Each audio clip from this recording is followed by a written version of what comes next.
अस्सलाम वालेकुम। NNI news channel में आप सबका इस्तकबाल है। आज की खबरों पर नजर डालते हैं। आज भारत की विकास यात्रा का एक महत्वपूर्ण पड़ाव है। ये 140 करोड़ भारतीयों की आकांक्षाओं का बजट है। ये हर भारतीय के सपनों को पूरा करने वाला बजट है। हमने कई सेक्टर्स युवाओं के लिए खोल दिए हैं। सामान्य नागरिक विकसित भारत के मिशन को ड्राइव करने वाला है। ये बजट एक फोर्स मल्टीप्लायर है। यह बजट सेविंग्स को बढ़ाएगा, इन्वेस्टमेंट को बढ़ाएगा, कंजम्पशन को बढ़ाएगा और ग्रोथ को भी तेजी से बढ़ाएगा। मैं वित्त मंत्री निर्मला सीतारमण जी और उनकी पूरी टीम को इस जनता जनार्दन का बजट, पीपल्स का बजट, इसके लिए बहुत बहुत बधाई देता हूं। साथियों, आमतौर पर बजट का फोकस इस बात पर रहता है कि सरकार का खजाना कैसे भरेगा, लेकिन ये बजट उससे बिल्कुल उल्टा है। लेकिन ये बजट देश के नागरिकों की जेब कैसे भरेगी, देश के नागरिकों की बचत कैसे बढ़ेगी और देश के नागरिक विकास के भागीदार कैसे बनेंगे, ये बजट इसकी एक बहुत मजबूत नींव रखता है। साथियों, इस बजट में रिफॉर्म की दिशा में महत्वपूर्ण कदम उठाए गए हैं।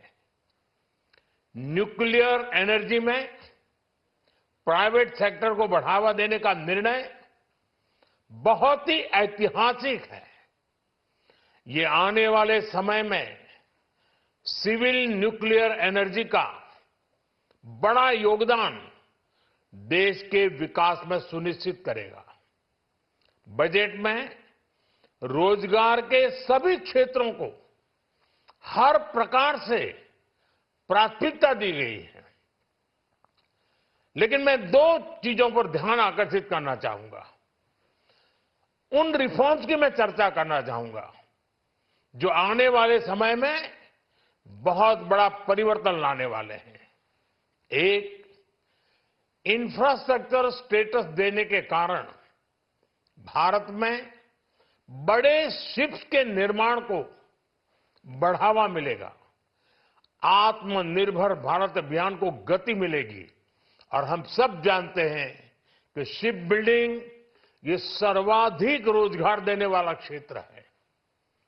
उसी प्रकार से देश में टूरिज्म के लिए बहुत संभावना है। महत्वपूर्ण 50 टूरिस्ट डेस्टिनेशन, वहां पर जो होटल्स बनाएंगे, उस होटल को पहली बार इंफ्रास्ट्रक्चर के दायरे में लाकर टूरिज्म पर बहुत बल दिया है। इससे हॉस्पिटैलिटी सेक्टर को, जो रोजगार का बहुत बड़ा क्षेत्र है, और टूरिज्म जो रोजगार का सबसे बड़ा क्षेत्र है, एक प्रकार से चारों तरफ रोजगार के अवसर पैदा करने वाला एक क्षेत्र को ऊर्जा देने वाला काम करेगा। आज देश विकास भी, विरासत भी, इस मंत्र को लेकर चल रहा है। इस बजट में भी इसके लिए भी बहुत महत्वपूर्ण और ठोस कदम उठाए गए हैं। 1 करोड़ पांडुलिपियों के लिए संरक्षण के लिए, मैन्युस्क्रिप्ट के लिए ज्ञान भारतम मिशन लॉन्च किया गया है। साथ ही भारतीय ज्ञान परंपरा से प्रेरित एक नेशनल डिजिटल रिपोजिटरी बनाई जाएगी, यानी टेक्नोलॉजी का भरपूर उपयोग किया जाएगा और हमारा जो परंपरागत ज्ञान है उसमें से अमृत निचोड़ने का भी काम होगा।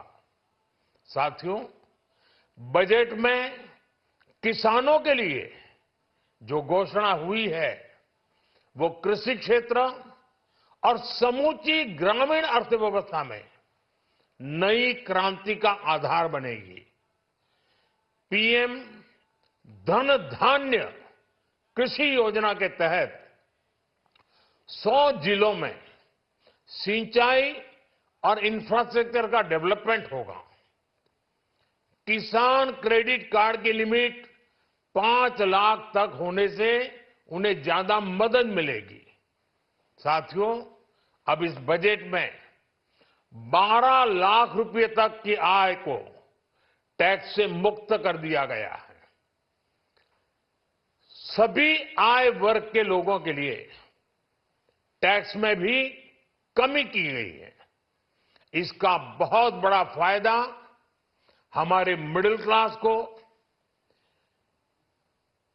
नौकरी पेशे करने वाले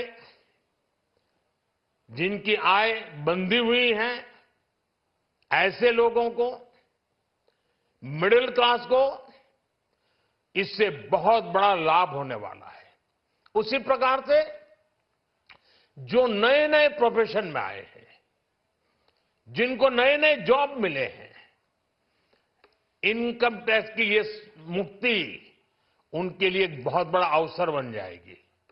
साथियों, इस बजट में मैन्युफैक्चरिंग पर 360 डिग्री फोकस है ताकि एंटरप्रेन्योर्स को, एमएसएमईज को, छोटे उद्यमियों को मजबूती मिले और नई जॉब पैदा हो। नेशनल मैन्युफैक्चरिंग मिशन से लेकर clean tech, leather, footwear, toy industry जैसे अनेक सेक्टर्स को विशेष समर्थन दिया गया है। लक्ष्य साफ है कि भारतीय प्रोडक्ट्स ग्लोबल मार्केट में अपनी चमक बिखेर सके। साथियों, राज्यों में इन्वेस्टमेंट का एक वाइब्रेंट कॉम्पिटिटिव माहौल बने, इस पर बजट में विशेष जोर दिया गया है। एमएसएमईज और स्टार्टअप के लिए क्रेडिट गारंटी को दोगुना करने की घोषणा भी हुई है। देश के एससी, एसटी और महिला जो नए उद्यमी बनना चाहते हैं उनको 2 करोड़ रुपए तक के लोन की योजना भी लाई गई है और वो भी बिना गारंटी। इस बजट में न्यू एज इकोनॉमी को ध्यान में रखते हुए गीग वर्कर्स के लिए बहुत बड़ी घोषणा की गई है। पहली बार गीग वर्कर्स का ई श्रम पोर्टल पर रजिस्ट्रेशन किया जाएगा। इसके बाद इन साथियों को स्वास्थ्य सेवा और दूसरी सोशल सिक्योरिटी स्कीम्स का लाभ मिलेगा। ये डिग्निटी ऑफ लेबर, इसके प्रति श्रम एव जयते के प्रति सरकार के कमिटमेंट को दर्शाता है। रेगुलेटरी रिफॉर्म से लेकर फाइनेंशियल रिफॉर्म्स, जन विश्वास 2.0 जैसे कदमों से मिनिमम गवर्नमेंट और ट्रस्ट बेस्ड गवर्नेंस के हमारे कमिटमेंट को और बल मिलेगा।